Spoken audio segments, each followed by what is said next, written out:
Stefan mentioned that teams are packing the paint more when you're on the floor. How are you reading those coverages in real time, and what does it say about the group that you guys were able to beat this team twice, even when the defense were keyed in on you? Even when the defense were keying in on you? Oh, I mean, it's nothing new. It's true that the game is played differently when I'm on or off, but my teammates do a great job at recognizing that, and Steph especially is one of the highest game recognition guys I've seen, so it's just adaptation, but it's same as with other players. When you got shooters or non-shooters in the court, you play differently. Knowing that they'll come We only got time for one. Go ahead, Jesse. What did you think about the physicality and just sort of the attention to detail that your team brought to this game? No, it was big. I think it was.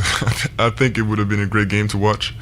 I'll watch it again and make sure. But yeah, it looked like we were really locked in, and like we're really different from most to any team in the league, especially on the defensive side.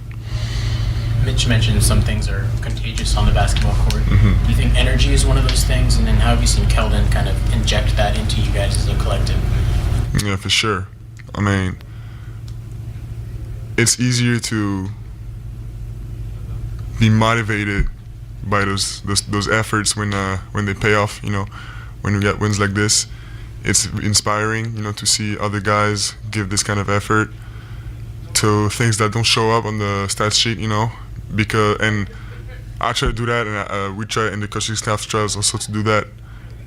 Try to like recognize and praise efforts like this to the teammates. You know, like maybe somebody will get a layup because the other guy ran all the way to the corner, you know, and we're gonna praise this guy for running all the way or doing this little extra shift in defense.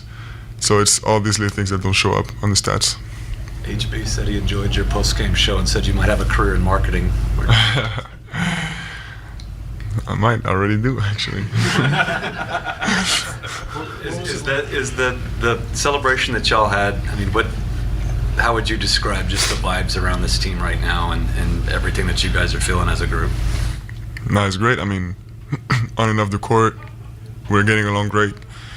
And as I said before, it's a lot of fun, and it's easy to get in the flow of this team because it's paying off. Like the efforts we do on the court are paying off. We're not doing them, and it's not like we're doing it and not seeing any results, you know. So it's contagious, but we need to make it even more contagious and take pleasure from playing games like this, doing hard things. It's early in the season, and 30 games, not even 30 games, but to beat that team twice, does it tell you a little bit about how close you guys really are to being in that tier? Of course. And it also tells me how much better we are from the beginning of the season. We can still get much better. Still got a few wins before we can catch up on them, but yeah, it means something for sure. Hey Victor, is this? You said it wasn't a rivalry back when we were in Vegas because of what they've done so far, but after what you just said, is it a rivalry yet? And if not, what does it take for you to feel like it is a rivalry? I don't know, and it feels like saying it is a rivalry would be like a weird thing, because it's not something. It's something that builds naturally, but it's I didn't say that it's impossible that it can be in the future. I mean, I hope it will be soon, but we're definitely getting closer. What are you expecting from them 2 days from now on Christmas Day up there? No, I mean they're gonna be locked in, like more than any time before probably. I know it's a resourceful team, but we're gonna be there too.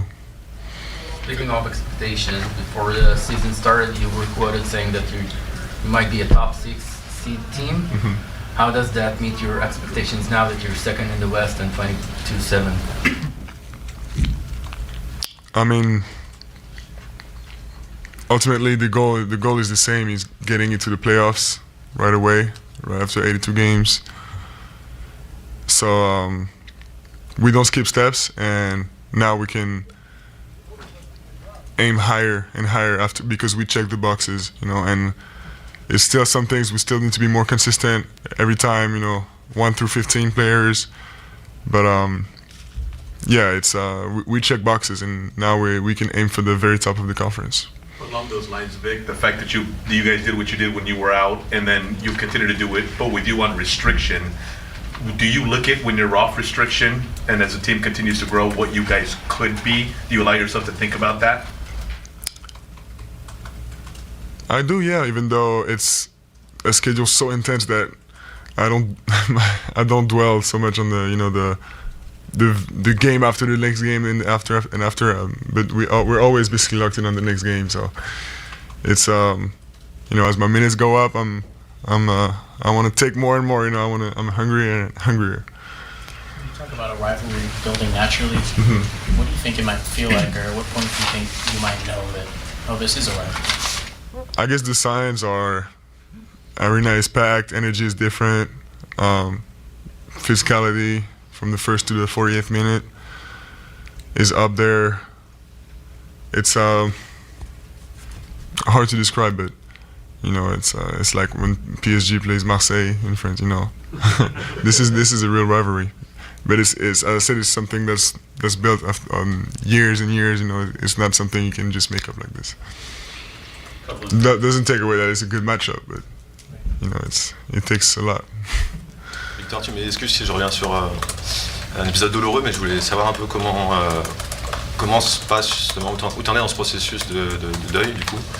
Et puis est-ce que ça impacte aussi mine de rien tes performances quand t'es sur le terrain? Et est-ce que c'est encore plus dur quand t'es un peu expatrié, que t'es loin un peu de la France, comme on peut l'être? Est-ce que c'est encore plus difficile de vivre ça de loin? Ouais, bien sûr, c'est plus difficile, mais bon, est-ce que ça impacte mes performances? Dur à dire, parce que tout peut... Enfin, en revenant en arrière, tout peut se passer différemment, on sait pas de quoi est fait le futur. Mais ouais, c'est spécial, mais bon, on joue tout le temps avec des contraintes. Évidemment, celle-là, c'est plus importante pour moi, donc... mais voilà, on fait avec. On a parlé beaucoup de une prétendue rivalité entre toi et Chet. Je voulais juste savoir ce que tu en penses aujourd'hui. On a l'impression que de l'extérieur, en tout cas, c'est pas quelque chose à laquelle tu penses forcément. Est-ce que c'est le cas et qu'est-ce que tu penses de ce joueur globalement? Non, effectivement, c'est pas le cas. En tout cas, sportivement, non, il n'y a pas photo. Thanks, Vic. Merci.